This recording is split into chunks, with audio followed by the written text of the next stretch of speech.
Hello दोस्तों, ये vision IAS के मेंस का एक आंसर है। ठीक है, सूखा से प्रभावित पे क्वेश्चन है। चलिए आइए इसका डिस्कशन करते हैं।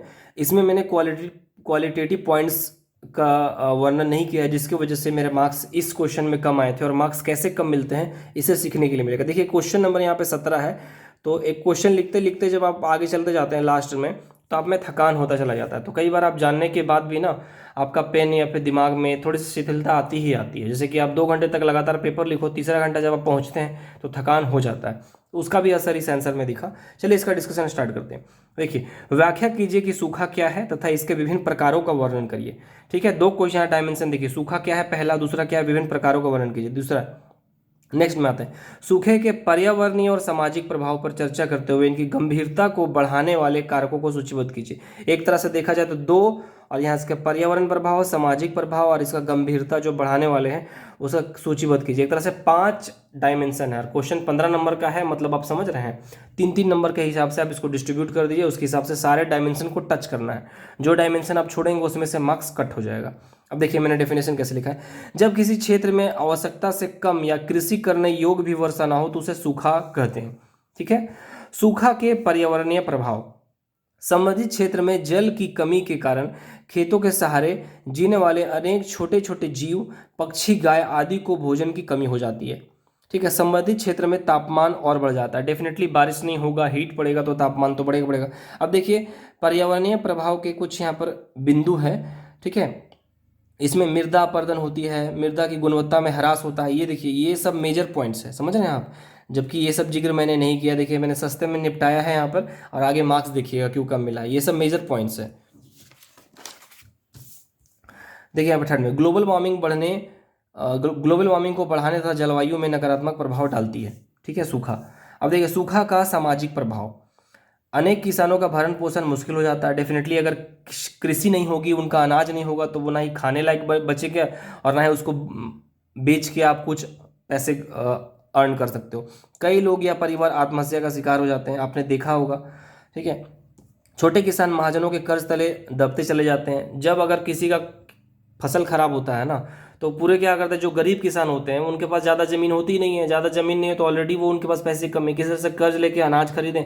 अब फसल अच्छी नहीं हुई, और गांव में क्या होता है, जो महाजन जिसको कहा जाता है, ठीक है, तो उनके चक्कर में जो उधर के सूदखोर होते थे, सूद लगाते थे, और जिसको इंटरेस्ट कहते हैं गाँव वगैरह में जो चलता है, उससे वो किसानों को काफ़ी एक्सप्लॉइटेशन करते हैं। उसके बदौलत आप नहीं कर पाए हो तो अनाज पहुंचाओ, घर में आके साफ सफाई करो, वो इंटरेस्ट में कट जाएगा। इस तरह की चीज़ें होती हैं। इससे कृषि करने के प्रति रुझान कम होता है और वो शहरों की ओर पलायन करता है। डेफिनेटली अगर एग्रीकल्चर से बेनिफिट नहीं हो रहा है या लॉस हो रहा है तो लोग तो पलायन तो करेंगे ही। देखिए इसमें क्या है कि सामाजिक प्रभाव में मेजर पॉइंट्स है जो इनको नहीं लगा।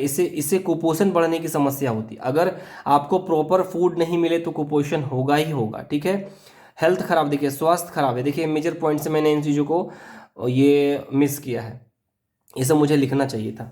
ठीक है, अब आते हैं नेक्स्ट पेज में लास्ट में। देखिए इसमें सूखा की गंभीरता इस बात से समझी जा सकती है कि अभी हाल ही में महाराष्ट्र की कई किसानों ने आत्महत्या कर ली। ध्यातत्व हो कि जो व्यक्ति परिवार या ग्राम पूरे देश के लिए अनाज उपलब्ध कराता है और उसे आत्महत्या के लिए मजबूर होना पड़े तो यह सच में असहनीय घटना है जिसका निदान करना जरूरी है। देखिए मेरे पास उस समय जो भी है, या तो मेरे पास कंटेंट की कमी थी, मुझे याद नहीं है, तो उसकी वजह से मैं आंसर नहीं लिख पाया। देखिए इन्होंने सुझाव क्या दिया है, आपने प्रश्न को सामान्य प्रकृति में लिखा है, उपरोक्त सुझाव के अनुसार उत्तर को प्रभावी बनाया। सही बात है, ये आंसर प्रभावी नहीं है, साधारण तरीका का आंसर है और इस तरह से बहुत वहाँ लोग भरे हुए हैं। तो आपको क्वालिटेटिव आंसर कैसे बनता है, देखिए बता दें। क्वालिटी जो आंसर बनता है आपका वो 2 कारण से बनता है। पहली बात है कि प्रेजेंटेशन, समझे, प्रेजेंटेशन आपका तगड़ा होना चाहिए। और दूसरा बात है कि जो पॉइंट है वो क्वालिटेटिव पॉइंट्स होना चाहिए। आपको जो पॉइंट्स है वो क्वालिटेटिव पॉइंट्स होने चाहिए, तो आपका मार्क्स इंप्रूव होगा ही होगा। देखिए यहाँ पे मुझे 4 मिले हैं, 15 में से 4 मार्क्स, 15 में से 4 मार्क्स, इसको आप खराब मार्क्स कह सकते हैं। तो ये खराब आंसर भी था। ठीक है, हर चीज़ को दिखाना बहुत ज़रूरी होता है, पॉजिटिव के साथ साथ नेगेटिव्स भी। तो 10 क्वेश्चन में अगर आप 40 ला रहे हैं और उधर ऑलरेडी कम आएगा, तो 60-70 में तो भैया कुछ काम चलने वाला नहीं है, या 80 तक में भी कुछ, 100 से नीचे कोई उपाय नहीं है। ठीक है, मिलते हैं नेक्स्ट वीडियोज़ में। जो भी मेंटरशिप में इंटरेस्टेड हैं वो यूट्यूब में मेरा नंबर दिया गया, आप मुझे कॉल कर सकते हैं। Thank you and best of luck.